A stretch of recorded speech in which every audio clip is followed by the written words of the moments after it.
Hello, everyone. Brainerd Carey here. And of course, I'm director of Praxis Center for Aesthetics. And for all of you here today, I always like to begin by saying I really appreciate all of the comments and interaction in this group. While I'm answering all of your questions, I'm always thrilled to see that each of you is commenting on each other's questions here in the group for members. So I just want to thank you all for being the wonderful, loving, kind tribe that you are. It's what makes me thrilled to be here all the time. So, okay, today I'm talking about studio visits, how to make them successful and comfortable, especially when having a gallerist or a curator over. So in previous live talks, I've discussed how to find collectors. We were talking about different ways of getting memberships in museums and other methods of finding collectors and bringing them over to your studio, befriending them and inviting them to your studio. And by the way, of course, for all of you listening to this live, and even if you're hearing this recorded, I'm going to answer all your questions in the thread in the membership group here. So again, today we're talking about studio visits, how to conduct them so they're successful and comfortable. And I'm talking specifically today about dealing with curators and gallerists. I've talked about closing a sale in the studio in past videos, Facebook Live videos here, and I've also talked about finding collectors. So today, as some of you have asked, I'm going to do this video just on the studio visit for curators and gallerists. Now, to begin with, I also want to tell you all, besides the compliments that I've already given you for being so generous with your feedback on others' posts here, if anybody has any suggestions for other videos to make, just tell me and I'll produce them for you. I do this every Friday. That's why you've seen so many topics that you've suggested come about. Okay, so the studio visit. I'm going to talk about two aspects of the studio visit. One is actually giving a tour to a curator or to a gallerist, and another is how to understand where the curator or gallerist is coming from and potentially making proposals on the spot in the studio. So the first way I'm going to talk to you about giving a studio tour was taught to me by, or told to me rather, by the chief curator of the Guggenheim Museum, Nancy Spector. And I was interviewing her, and I had the question about the studio visit that Matthew Barney used to give. Matthew Barney, as many of you know, is a major American artist with a great gallery, Barbara Gladstone, and extremely successful and critically acclaimed as well. And around the time when he had a studio that I knew of in New York early in his career, what the buzz around him was, what's happening over there in his studio? Everybody walks out of his studio and they're so excited. Curators, gallerists, whoever it is. So part of what I wanted to ask Nancy Spector, and what I did ask her specifically in the interview, because I know she mounted a show of Matthew Barney's work, I said, you've been for multiple studio visits there. Can you tell me exactly what he did during a studio visit and why it was exciting? And she told me, and I'm going to tell you now, because he obviously was extremely effective with gallerists and curators. Of course, his work was very interesting, but there was a certain methodology for how he brought people through his studio. And sometimes I just want to make the note that when I've talked before about studio visits or tours, some of you have said, well, you know, I don't have a studio, or the studio is my apartment. If you don't have a studio, use a temporary space, someone's garage, someone else's apartment. And if it is your apartment, that's okay. Plenty of people have studios in their apartment. That works. Okay, so how Matthew Barney gives a studio tour. Well, you know, it really makes a difference how you plan it out. And I'm going to explain his plan, which is really methodical and interesting. Because if you don't plan it out, what happens is someone walks into your studio, maybe you don't know them that well, a curator or a gallerist, and you have all your works laid out there. Maybe some are are recent, some are old. Maybe there's a lot in racks. Maybe you have paper files. You have a lot of work, right? Everybody knows, I'm sure all you guys know, that when you go to a museum and you see a lot of work, it's overwhelming, right? We can only take in so much, which is why, you know, gallery shows, to me, that are hung very well, or museum exhibits, have lots of space, and there's, you know, not so many works that you can't focus on something that you really love. Now, of course, there are retrospectives and tons of work, but still, when work is hung or shown, even in a studio, we don't want to be overwhelmed. We want the space to focus and concentrate and be able to absorb the work, as opposed to, here's a painting, here's another one, here's another one. Do you want to see some more? Here's another one. You know, it's overwhelming for anyone, for artists, for curators. So here's how Matthew Barney did it. He said, you know, welcome to the studio. This is a part of the studio where I begin my work. And basically, he starts walking them through his process. So first, he shows them, this is a desk where I sometimes sit and I read different things, maybe the newspaper or whatever. And here's a cork board I have where I post up things that I'm interested in. And so maybe on that cork board, there's you know, articles that he liked. Maybe there's images, postcards of other artists' work, or a sketch or two. You know, I'm sure all of you have something like that. And if you don't, you could have that. But basically, it's kind of a little idea board, you know, what people also call vision boards now. But it's a little board that Matthew Barney put together as just his personal working space, right? It's not art. It's not his artwork. It's showing about how he's beginning his process, which, you know, like all of us, may begin with looking through art books or magazines, or reading a book, or writing something, or looking out a window, or whatever it is. So he's talking to them about that, and asking them, after he's done with that small part, just looking at the desk, do you have any questions about any of this? You know, so far they're barely seeing anything, right? They're seeing the beginning of a workspace, right? So then the next thing is, he moves them along. There's kind of a narrative to it. First, you've seen his desk and his corkboard and his workspace, and he's talking about a few things on there. If there is artists on there, you know, who knows, Picabia or this person or that person, you know, artists that are long dead or living. You can even talk about why you like those artists, or he is. So then he moves on to the second aspect of his studio visit, which is a work in progress. He said, this is a sketch that I'm working on. I'm not sure what it'll become. Thinking maybe a sculpture, but I'm not sure. I like the forms here because of whatever reason he likes the forms, but it's something that's unfinished that I'm not sure where I'm going to go with. But that's it may be part of a series or a video. I'm not sure. And he moves them a little further along. And there's he shows them on a laptop a clip of a video he's working on, but the video also is unfinished. It's only 20 seconds long, and he says, you know, this has something to do with the previous sketch, some of my thinking, but I'm not really sure where this is going either. And after each one of these stops, we're on the third stop now, he says, do you have any questions about that? And again, these are all totally unfinished works. The first place was his desk. The second place was a rough sketch on the wall of something that wasn't finished, not sure where it's going. The next thing was a video, also unfinished, 20 seconds, not sure where it's going. And then he moves a little further along, and now he has a print or a painting. I think it was both of these things in the case of the way Nancy Spector, the chief curator of the Guggenheim, was explaining to me as she made this tour through his exciting studio. And so far, not so thrilling and exciting, right? It's paced, it's well paced, so you can absorb what's happening. Slowly, we're getting into his thinking process. So then he shows a print as well as a painting. And in the print, he's showing a little bit about what it looks like.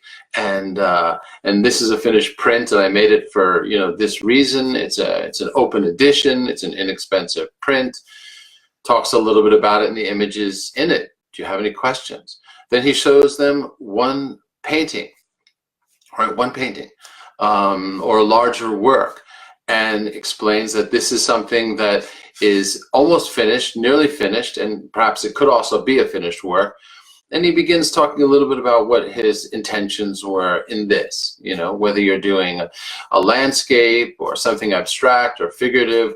Maybe it came out of drawings, maybe it came out of images, maybe it came out of that first look at a desk where you were discussing, you know, your influences and ideas.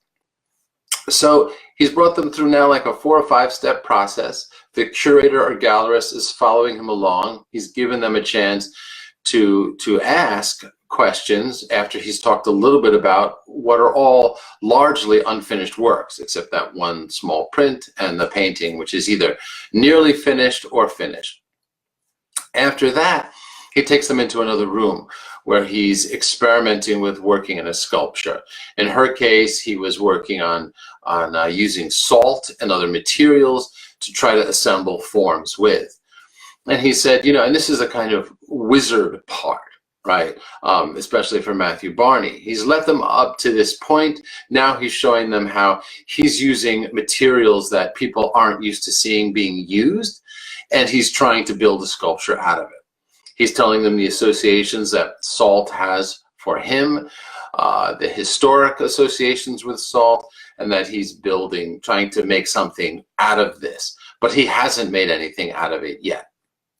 In your case, whether you're a photographer, sculptor, filmmaker, you know, painter of whatever medium, this final point in the studio visit could be about works that are larger or that you're about to make, something like that.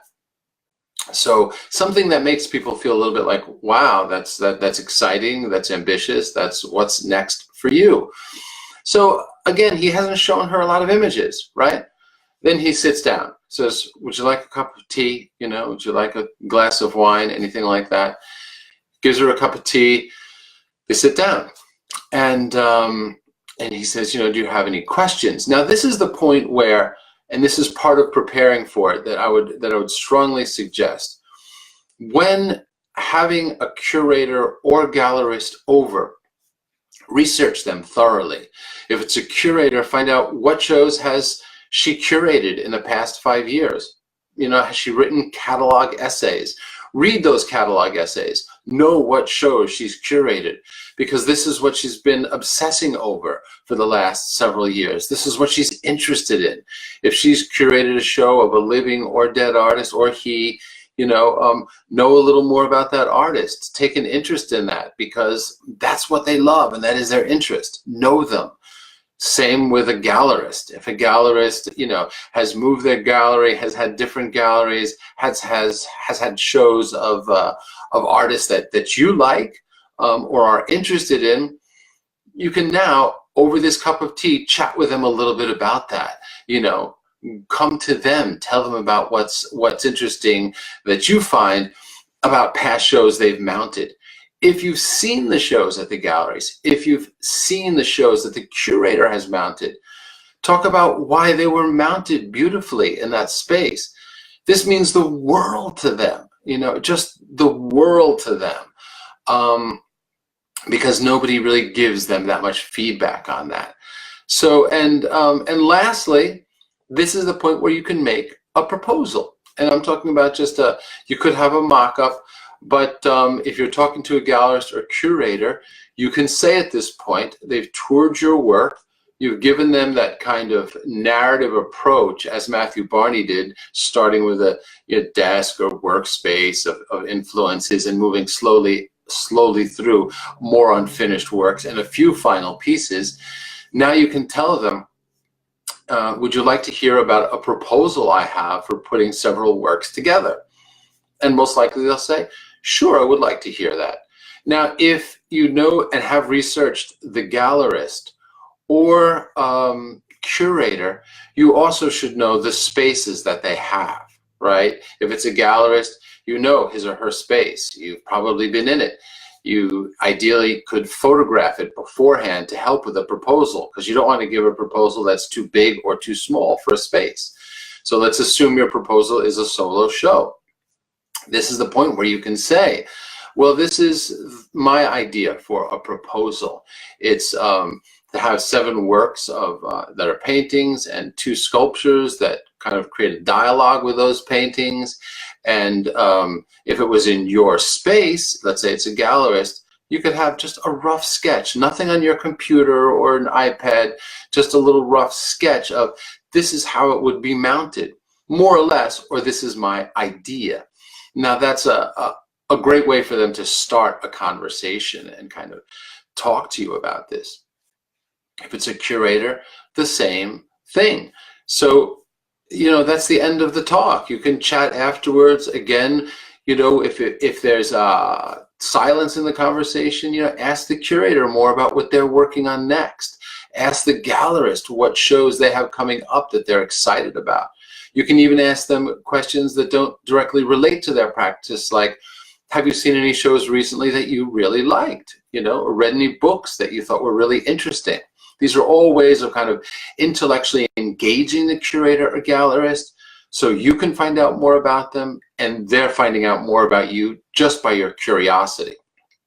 So, okay, that's the method for having a studio visit with a gallerist or curator and making it successful and comfortable. Because after that tour, it's not that right then when you show them a proposal, they'll say, yeah, let's do it. Sometimes they might, you know. I've known artists that have done that, and that's just what they said. Yeah, let's do it.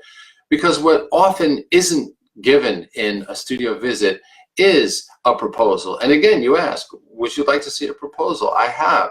You know, when you're showing a gallerist images or a mock-up, even of a drawing in their space, it's flattering, because there's nothing they love more than their space. And you've looked at their space and you've thought about hanging work in their space. You've taken a lot of work not only off their shoulders, they can now change that or reject it altogether, but you've complimented them enormously because their space means everything to them.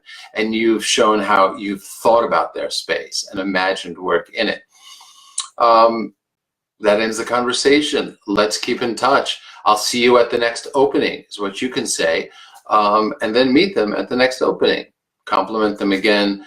That's how to run a successful studio visit. Okay, now I want to answer questions. If you guys have any questions, and thank you all for being here and all the love and likes and comments that you've made already. It's always a thrill to have you guys here. And before I answer your questions again, I just want to say, as I always do in these videos, thank you guys for being such active members. Thank you for the love you're sharing with each other in this tribe in the form of comments with each other.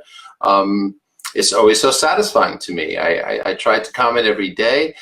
Sometimes I skip a day, but I always see so many comments coming in often before I even get to the comment, and I love that. I love that. That's what the definition of community is. That's the definition of artistic support, I believe.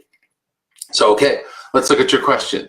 Yeah, great to see you, Kathleen, Eva, everybody, Yulia. Okay, and Luca. Great to see you, Luca. Hope to see you in Spain soon. Okay, Kathleen, I've got to say I'm curious about that large, appears to be leather-bound book you have there. The large leather-bound book I have there, that's a huge book. Thanks for asking. That's a book of an artwork I created a while ago. It's an enormous tome. It's about 70 pounds. It's a lot of images in there, and it's a hand transcription with a seagull feather and ink of the Book of Job, an Old Testament epic poem about suffering. Thanks for asking, Kathleen. Yeah, that's what that huge tome is. Okay, Scarlett, I recently had a studio visit at my artist live work studio residence. I had new work, old work in progress. Met our congresswoman. Oh, great, we connected nicely. But should I have had snacks, drinks, brochures? Did get Many new email addresses for my mailing list and possible sales. Okay. You had a studio visit. It sounds like there was a lot of people there. If it was just the congresswoman or someone there, yeah, you should have not snacks necessarily. Most people don't need to eat much. You could have some nuts there or something really minimal. But you could have bottled water. You could have tea if you can make that. And as I was saying in this talk, just engage them. You know, walk them through some works as opposed to just sitting there and they walk around and look at it. Give them a tour of the work. And that means ideally starting, you know, small and building up. You could start with an older work and say, this is what I was making. And then, you know, I moved on to this and explain it. Not a 30, 40-minute tour, you know, 10 minutes where you're walking through 4 or 5 works.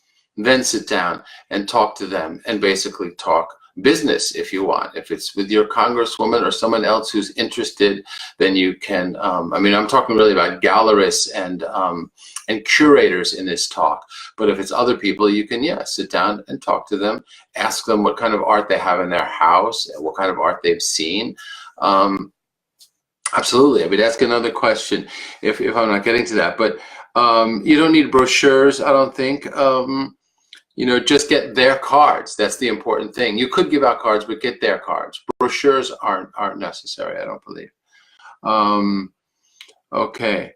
How do I invite these museum curators to our studio? I'm thinking not of an open house, but individual visits plus gallerists, snail mail. No. Okay, so there's other videos in here. I just did a video a week or so ago that you can find in the document at the top of this group where I'm just talking about meeting curators, how to befriend them. And it's basically through the membership programs and private openings at museums. That's where to meet them. Gallerists, you go to their galleries, attend their openings, and invite them. You know, everything is personal. Everything is personal, right? When we're talking to somebody, it's so different than getting an email or a message somehow. And when someone says to you, is complimenting you as a gallerist, and then asks for a studio visit and shows you a few images, that's the way to get them over there.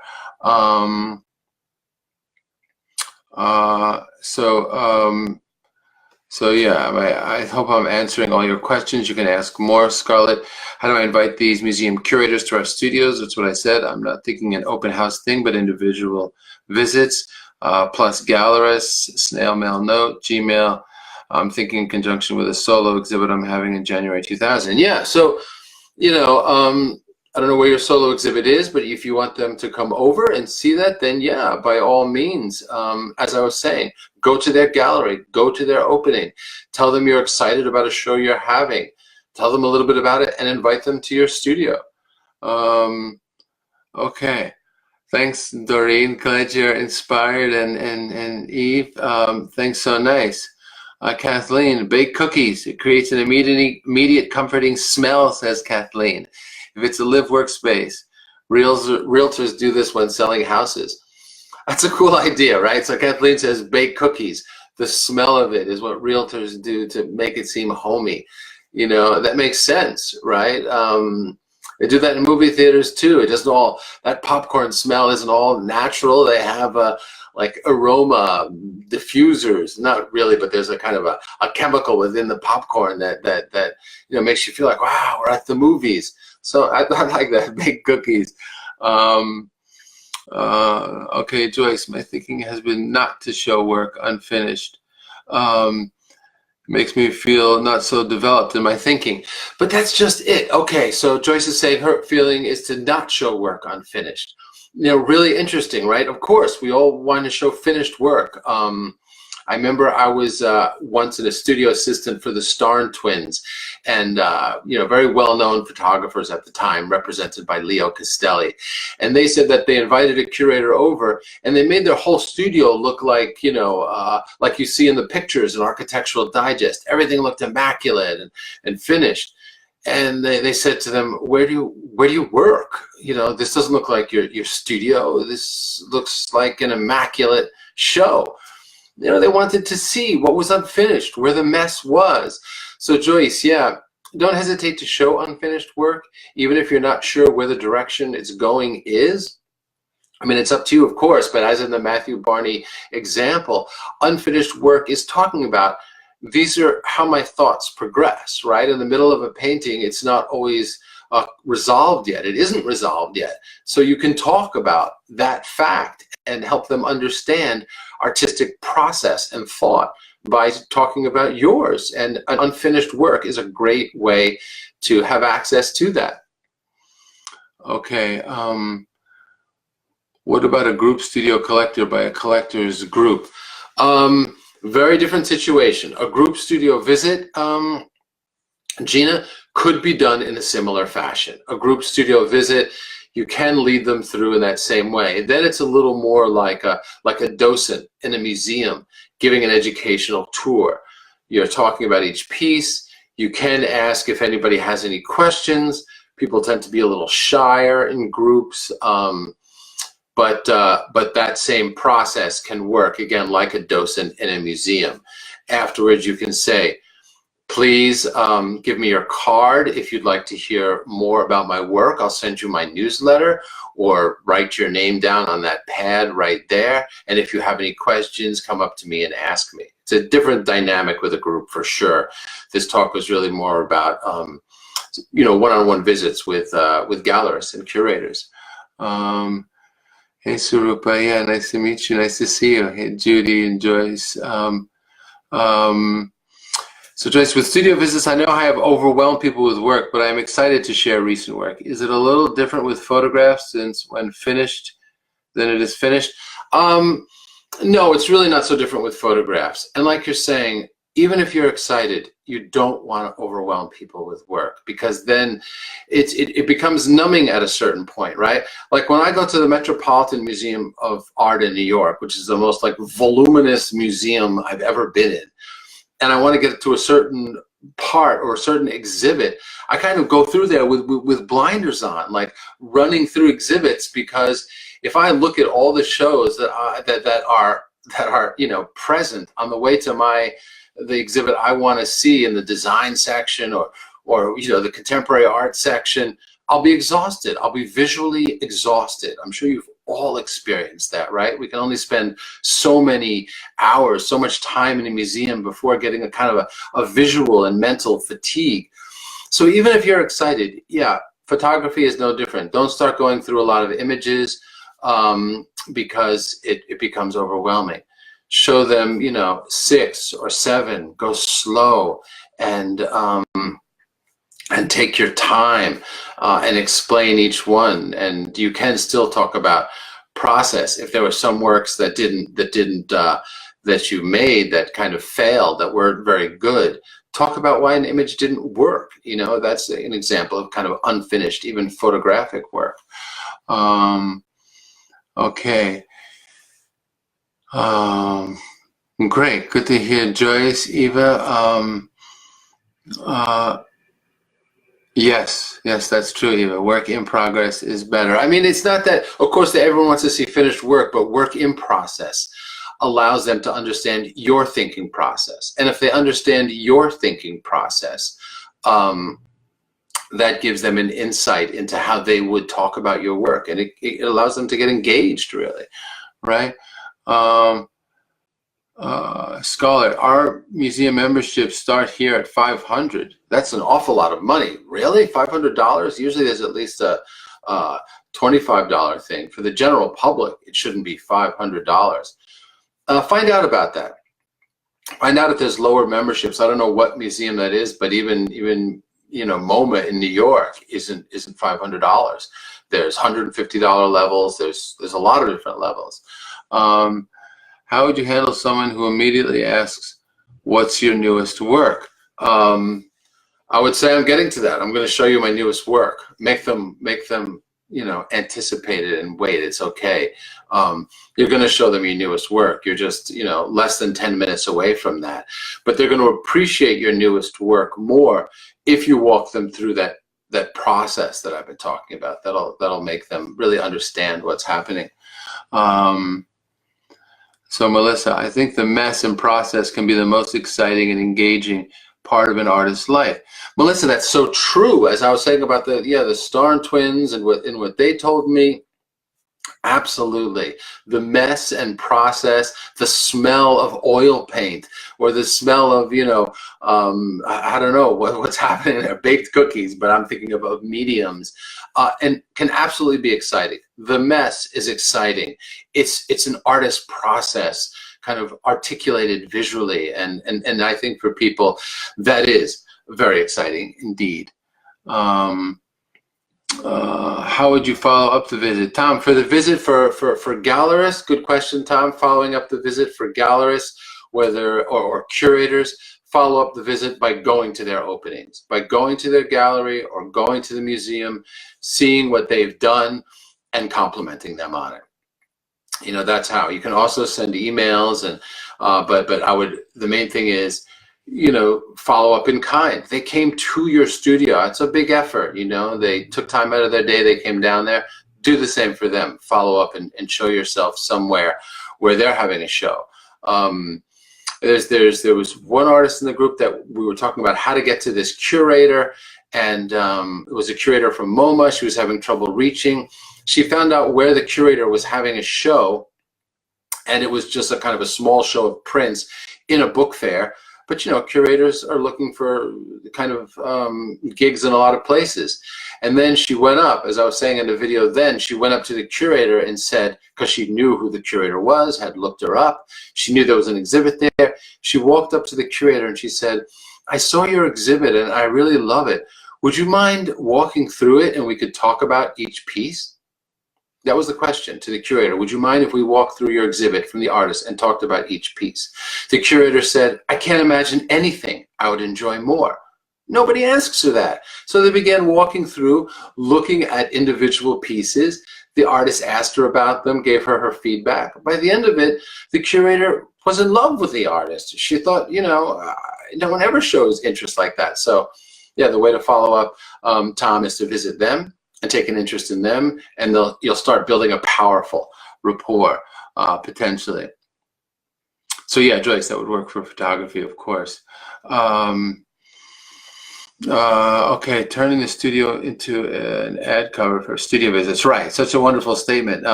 Like Leslie's saying, not turning it as the Stars twins did into like this immaculate studio, right? I listened to the video about clearing up a studio. My heart sank because I thought, if I have to do that, then where am I going to work? Exactly. You don't have to clean up your studio. It doesn't have to be immaculate. Okay, let's see if there's any other questions here. That's right. People want to feel they're a part of it, Janice. Absolutely. So glad to hear. Let's see. I think that's all.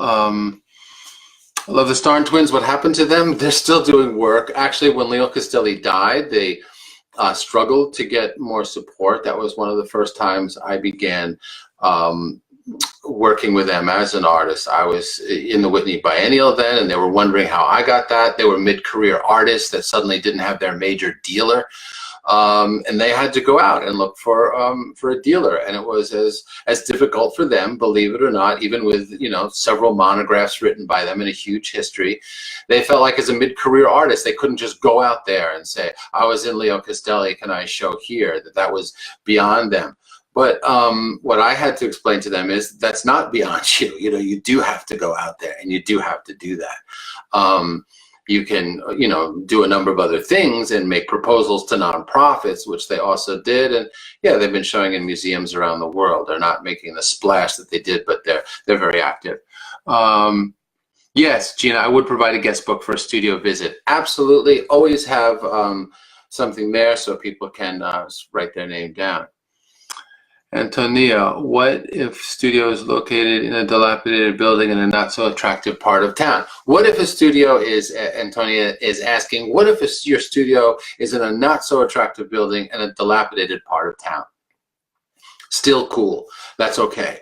They can take an Uber straight there. If you want to make them really comfortable, you can tell them, I'm going to pick you up in my car, or I'm going to hire an Uber for you to bring you here, and I'll meet you at the door.